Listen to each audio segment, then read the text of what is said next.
So now we are going to continue the same which we have shown in the previous session. Okay. So what we saw previously, we saw that sodium, potassium, So what is present inside the exoplasm? sodium, potassium. Only potassium and negative charge ions are present. Potassium and negative charges are present. Sodium is present outside. Okay. In resting state, okay.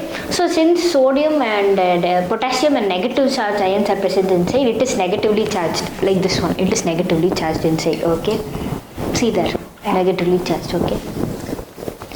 So outer surface of axonal membrane, that is outer surface of them, is positively charged in resting state, okay. Inner surface is negatively charged, okay. So this state of condition is known as polarized state. Okay. So the electrical potential difference across the resting plasma membrane is known as resting potential. It is up to minus 70 millivolt. Okay. So now what is action potential? So action potential is nothing but the stimuli which is traveling across the axon. Okay. So when a stimuli is conducted, the axonal membrane becomes permeable to sodium ions which are present outside. So a rapid flow of sodium ions take place from outside to inside. Okay. So outside to inside, therefore this becomes positive and outside it becomes negative. This alone it becomes positive and here it is negative. It becomes opposite. Okay. We are seeing two parts here. The first part of axon is A and the second part is B. Okay. The first part is alone polarized now, alone depolarized. This state is known as depolarization because the opposite charge. Here inside there usually be negative. Usually inside there will be negative charge. Okay. Because negatively charged ions are present inside the axonal membrane in the resting state. But when a stimuli is travelled, the positive charge which is present outside will go inside and become positive and will go inside. The negative charge will come outside. Okay. So why positive charge is going inside? Because the sodium is going inside. Rapid influx of sodium. Okay. So this is a depolarized state. In the space A alone it happens. It does not occur in B. So it travels from A to B. So the positive charge which is present inside with A, the adjacent sides are negative only. It is the same resting space. So these positive enter these positive ions which is present in the A space. It travel to the B. It travel to the area of B. Okay, inside. Whereas outside, the positive charge in B travel to A. Okay. Can you understand? Can you explain the process? Okay. So actually this is how the traveling of ions take place. Okay. So this is action potential. It occurs and it passes along the axon and it ends in the axon terminal. Okay. So this is known as action potential, which comes up the electric potential difference is minus 55 millivolt. Okay. So next we will see about transmission of nerve impulse. Okay. Now we are going to see about transmission of nerve impulse. Okay. So, nerve impulse is generally travelled from one neuron to the other neuron through junctions called synapses. Okay. So, this synapse is nothing but it is formed by pre and postsynaptic neuron. So, previous neuron and the next neuron, upcoming neuron. So, those two surfaces known as presynaptic neuron and the postsynaptic neuron. So, in between those two neurons, there is a cleft. Okay, so formed by pre and postsynaptic neuron. So they may or may not be separated by a gap called synaptic cleft. It can be separated by a gap or it cannot be separated by a gap called synaptic cleft. Okay, so on basis of this, it is of two types of synapses. There are two types of synapses. First one is electrical synapse and then chemical synapse. Okay, so this electrical synapse, membranes of pre-synaptic neuron and postsynaptic neuron are too close, are very close. The transmission occurs like the impulse which is traveling from the same axon itself. So that close it is. Okay, it is very rare in our nervous system. Okay, whereas chemical synapses, these have membranes. These have, that is, the membranes of pre and postsynaptic neurons are separated with a fluid filled space called synaptic cleft. Okay, so it is generally found in our nervous system. Synaptic cleft. Okay, synaptic cleft. Not left. Okay, so now neurotransmitters are involved in the transmission of impulses across the synapses from one neuron to other neuron. Neurotransmitters help the passage of information from one neuron to other neuron through the synaptic cleft. Okay, the process we'll be seeing in the next slide. Now we are going to discuss about some more points about transmission of impulse. Okay, so here axon terminals contain vesicles. Okay, vesicles filled with neurotransmitters. After the traveling of the impulse, it reaches the terminal of it reaches the axon terminal, and they have vesicles filled with neurotransmitters like acetylcholine. Okay, so when an impulse travels at the axon terminal, it stimulates the movement of the synaptic vesicles. Is nothing but this one, synaptic vesicles, towards the membrane. Okay, it stimulates the movement of the synaptic vesicles towards this membrane. Okay, towards the membrane, and release their neurotransmitters in the synaptic cleft. So the space between this presynaptic neuron and postsynaptic neuron is known as synaptic cleft. Okay, so then now the neuron transmitters are left in the synaptic cleft. They fuse with the plasma membrane, release their neurotransmitters in the synaptic cleft. Okay, so now the released neurotransmitters bind with their specific receptors present in the postsynaptic neuron. So in the postsynaptic neuron, which is the upcoming neuron, which is dendrites of the upcoming neuron, they have some receptors to accept these neurotransmitters. Okay, so when these receptors accept the neurotransmitters which is released by the presynaptic neuron, the impulse is generated in the next postsynaptic neuron, and again it opens their ion channels, and the outside potassium ions enters into the axonal membrane, axoplasm.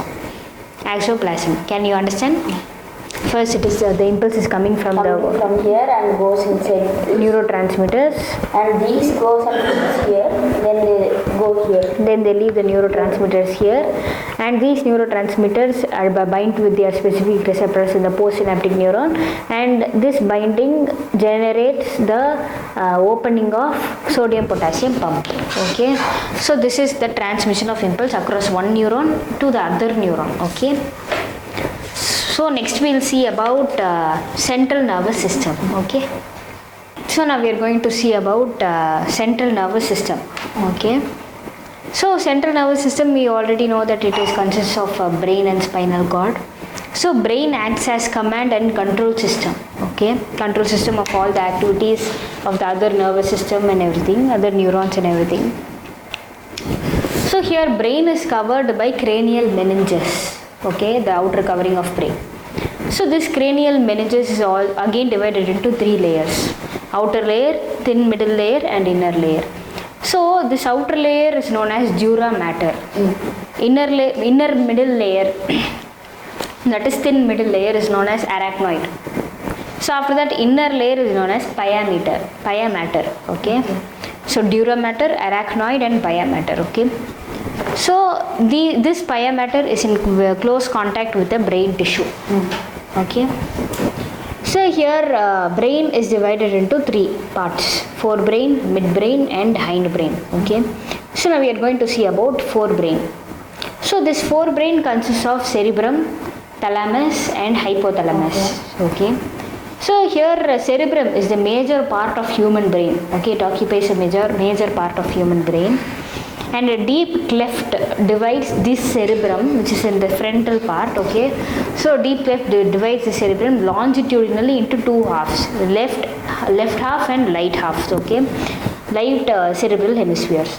So these two cerebral hemispheres are connected by a tract of nerve fiber called corpus callosum.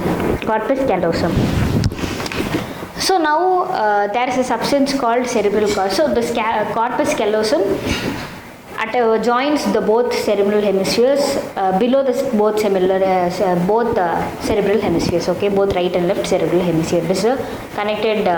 It is a tissue. Okay, it is a nerve fibers. And there are some cells called cerebral cortex. Okay, so these are the layer of cells which covers the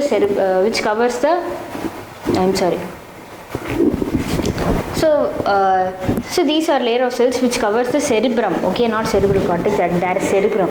Okay, just erase that one.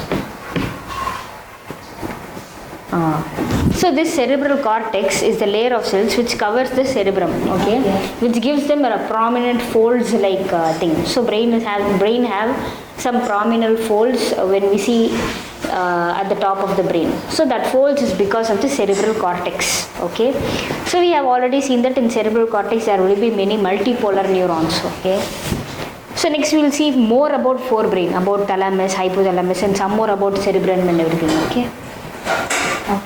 So now we are going.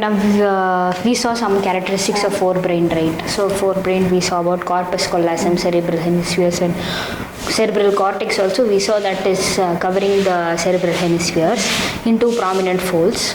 So this cerebral cortex, which is covering the cerebral hemispheres, it is gray in color. Okay, gray in color, and so that it is called as gray matter.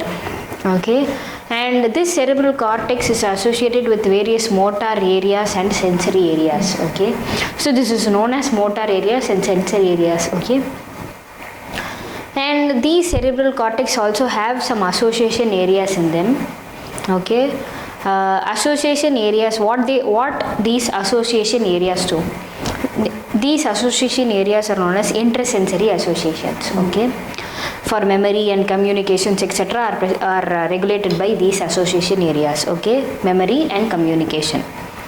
So fibers covered with myelin sheath. So these association areas are covered with myelin sheath. So therefore it is white in color and known as white matter. Okay. So whereas the cerebral cortex is grey matter, association areas are white matter. Okay. So cerebrum,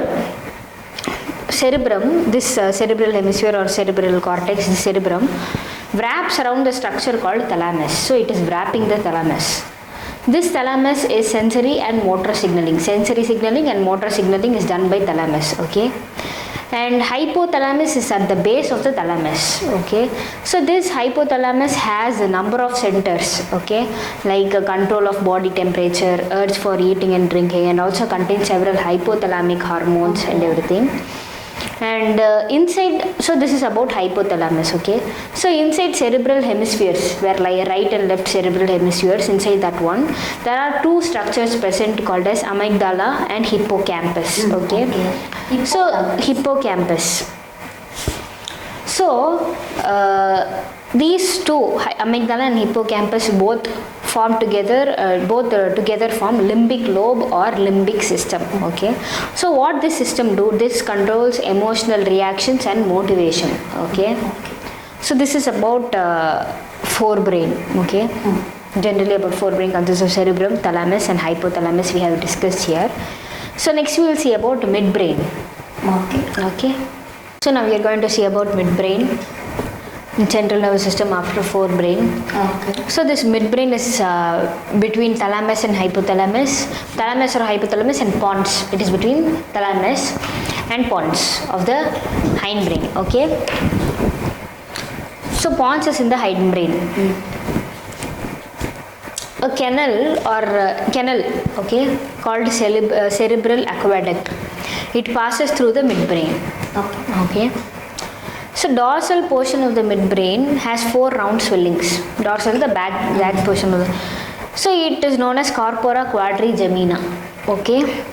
So midbrain plus hindbrain constitutes brainstem. So now we are going to see about hindbrain.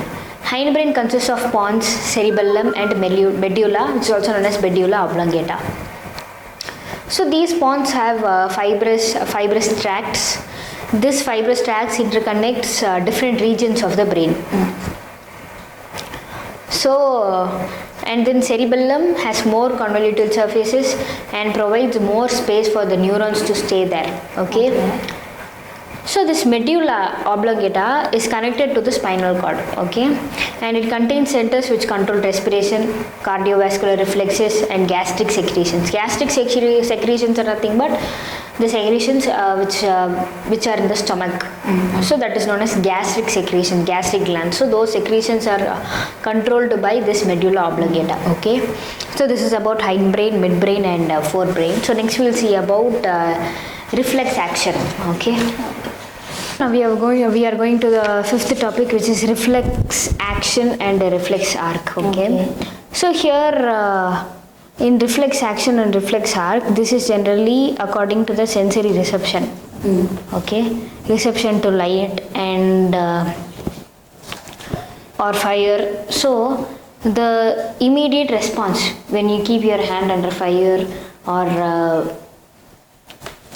on something is because of this reflex action and reflex arc, okay, due to extreme heat or cold, the shivering of the body. So everything is due to this process only. So this one contains an afferent pathway, okay, afferent pathway, and coming out efferent pathway. So this afferent pathway is going from the target organ to the central nervous system, okay. And this efferent pathway is reaching from the central nervous system to the target organ, which is also known as motor end plant, okay. So here this neuron which comes and circulates here is known as motor neuron, okay, which helps us to turn back, okay. So this is what is the pathway here, okay. So this is known as a reflex arc since it is going and coming back, okay. And the next we are going to see about sensory reception and processing, okay. In that first we are going to see about the structure of eye, parts of an eye, okay. So here generally this is the structure of eye, okay. So eye has two layers, okay, outer sclera and inner choroid layer, okay.